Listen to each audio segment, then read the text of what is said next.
বাকীখিনি সকলো ওপৰলৈ যাওক সভা কৈছোঁ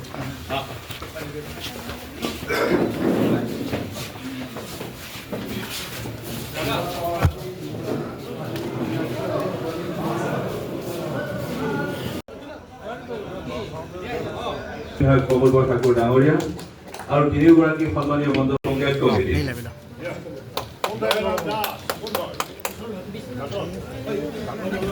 আগলৈ কিয় যাব লাগে এক জেগাত থাকিলে ৰাইজক এটা হাত চাপৰি দিবলৈ অনুৰোধ জনাইছোঁ আৰু অকণমান ৰাস্তাটো ৰাখি দিবৰ কাৰণে অনুৰোধ জনাইছোঁ। পাৰ্থপ্ৰদীপ শইকীয়া প্ৰাক্তন সভাপতি কালচাৰেল ডিপাৰ্টমেণ্ট বিশ্বনাথ ডিষ্ট্ৰিক্ট উঠি এইপিনে চাব দেই এইপিনে চাব অৰুণ বৰা প্ৰাক্তন সভাপতি জিলা যুৱ কংগ্ৰেছ।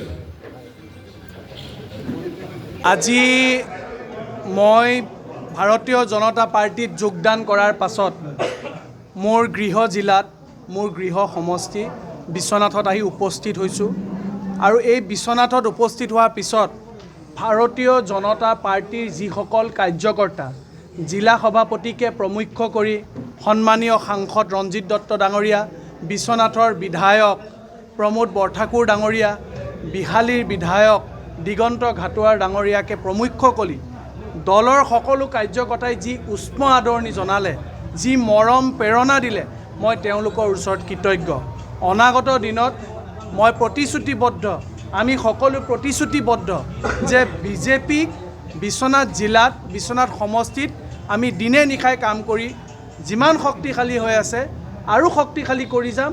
আৰু অনাগত দিনত যিহেতুকে নিৰ্বাচন আমাৰ একেবাৰে সমাগত, নিৰ্বাচনত যাতে আমি অতি কমেও যোৱাবাৰ আমি 8-10 হাজাৰ ভোটত জয়যুক্ত হৈছোঁ, এইবাৰ যাতে আমি অতি কমেও 35 হাজাৰ ভোটত বিশ্বনাথ সমষ্টিত আমি জয়যুক্ত হ'ব পাৰোঁ।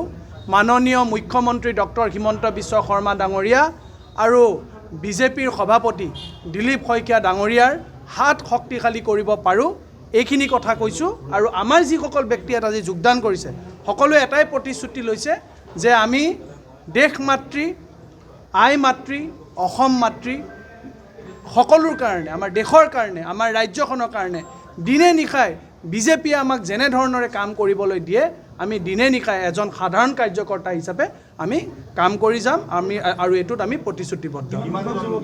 প্ৰায় 100তকৈ বেছি, সকলো এতিয়া নাই, বহুত নামি গৈছে, প্ৰায় 100তকৈ বেছি বিভিন্ন পৰ্যায়ত যুৱ কংগ্ৰেছৰ, ব্লক কংগ্ৰেছৰ, মণ্ডল পৰ্যায়ৰ, জিলা পৰ্যায়ৰ বিভিন্ন বিষয়ববীয়া, দুজন অধ্যক্ষও আছে চেলছ এণ্ড ডিপাৰ্টমেণ্টৰ, বহু ব্যক্তিয়ে 100তকৈ অধিক ব্যক্তি আজি যোগদান কৰিছে। এইটো আৰম্ভণি।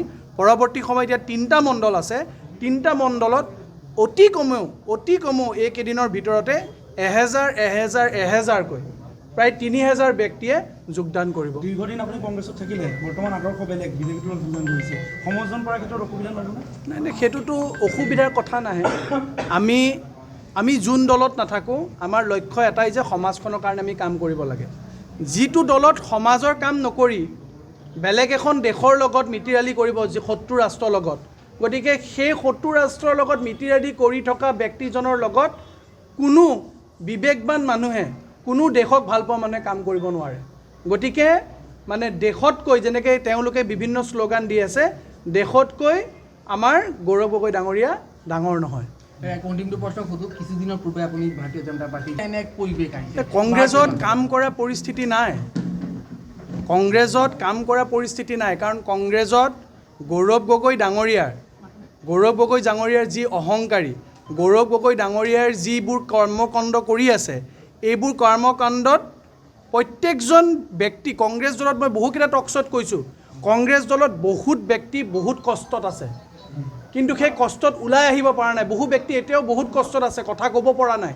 কিন্তু পৰৱৰ্তী সময়ত চাব, মই নাম নকওঁ, আজি বহুত বাগা নেতা কংগ্ৰেছ দল ত্যাগ কৰি আছে। মই নাম নকওঁ, মই কৈ দিব পাৰোঁ, মই কিন্তু নাম নকওঁ। বহুত বাগা ব্যক্তি কংগ্ৰেছ দল ত্যাগ কৰি আছে। আৰু গৌৰৱ গগৈ ডাঙৰীয়াৰ যিবোৰ কৰ্মকাণ্ড, এইবোৰ কৰ্মকাণ্ডত মানুহ বিতুষ্ট হৈছে। আৰু গৌৰৱ গগৈ ডাঙৰীয়াৰ কোনো জাতিৰ প্ৰেমৰ লগত কোনো গৌৰৱ গগৈ ডাঙৰীয়াৰ কোনো সম্পৰ্কই নাই। গৌৰৱ গগৈ ডাঙৰীয়া পাকিস্তান ইছ্যুটোৰ লগত কোৰিলেট কৰি মই এটা কথা কৈছোঁ, আপোনালোকৰ মাধ্যমেৰে আপোনালোকে আজি গৌৰৱ গগৈ ডাঙৰীয়াক সুধিব, প্ৰশ্ন কৰিব, তেওঁতো উত্তৰ নিদিয়ে, তথাপি প্ৰশ্ন কৰিব যে যি সময়ত গৌৰৱ গগৈ ডাঙৰীয়াই প্ৰত্যেকজন অসমীয়া মানুহৰ অসমৰ বুকু জ্বলি আছিল, যি সময়ত প্ৰত্যেকজন ঘৰৰ কাৰোবাৰ ভাই, কাৰোবাৰ পিতৃৰ দৰে, কাৰোবাৰ ল'ৰাৰ দৰে ব্যক্তি আমাৰ মাজৰ পৰা গুচি গৈছিল, অৰ্থাৎ জুবিন গাৰ্গ ডাঙৰীয়া যিদিনাখন জ্বলি আছিল, যিদিনাখন জ্বলাইছিলে, সেইদিনাখন গৌৰৱ গগৈ ডাঙৰীয়া জ্বলাই থকাৰ মুহূৰ্তত, সকলোৰ বুকু জ্বলি থকাৰ মুহূৰ্তত তেওঁ কি কাম কৰিছিলে 200 মিটাৰ দূৰত সুধিব। গৌৰৱ গগৈ ডাঙৰীয়াক প্ৰশ্ন কৰিব, জ্বলি থকা জুবিন গাৰ্গৰ জ্বলি থকা জেগাৰ পৰা 200 মিটাৰ দূৰত তেওঁ কি কাম কৰি আছিলে। উঠিয়া নতুন প্ৰজন্ম হয়, তেওঁ ইউনিভাৰ্চিটিও জেনেৰেল ছেক্ৰেটাৰী আছিলে আৰু যুৱ কংগ্ৰেছৰো তেওঁ দায়িত্ব আছে। তেওঁ আজি কংগ্ৰেছ দলৰ যি গৌৰৱ গগৈ ডাঙৰীয়াৰ যি পাকিস্তানী যিটো প্ৰীতি বা পাকিস্তানৰ লগত তেখেতৰ যিটো মানে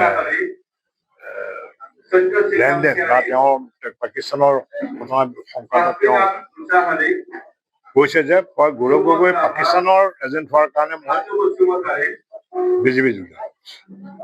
তেওঁ জাতি মাটিৰ কথা চিন্তা কৰি পেলাই, দেশৰ কথা চিন্তা কৰি, দেশৰ সুৰক্ষাৰ কথা চিন্তা কৰি আজি তেওঁ ইয়াত যোগদান কৰিছে।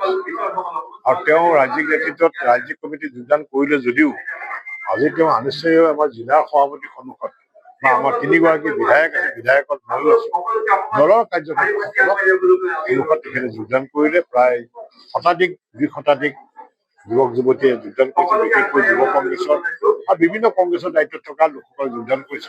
আমি আদৰণি জনাইছো তেখেতসকলক, আৰু তেখেতে পাৰ্টীৰ কাৰ্যকৰ্তা, সাধাৰণ কাৰ্যকৰ্তা হিচাপে কাম কৰি যাব, দলটো অধিক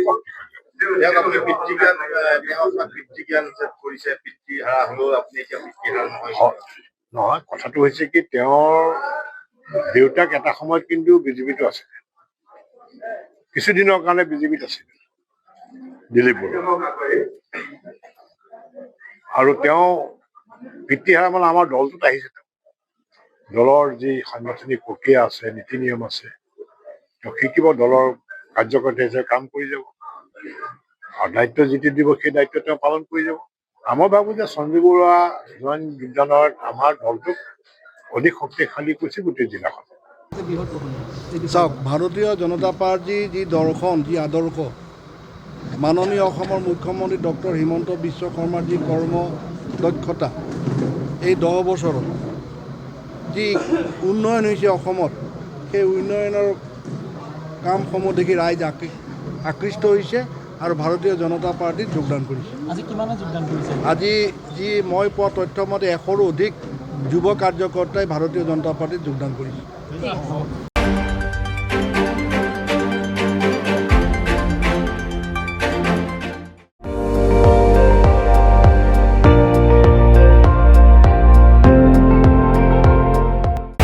আপুনি চাই আছে ND24, সৰ্বশ্ৰেষ্ঠ নহয়, সৰ্বোত্তমৰ দৌৰত।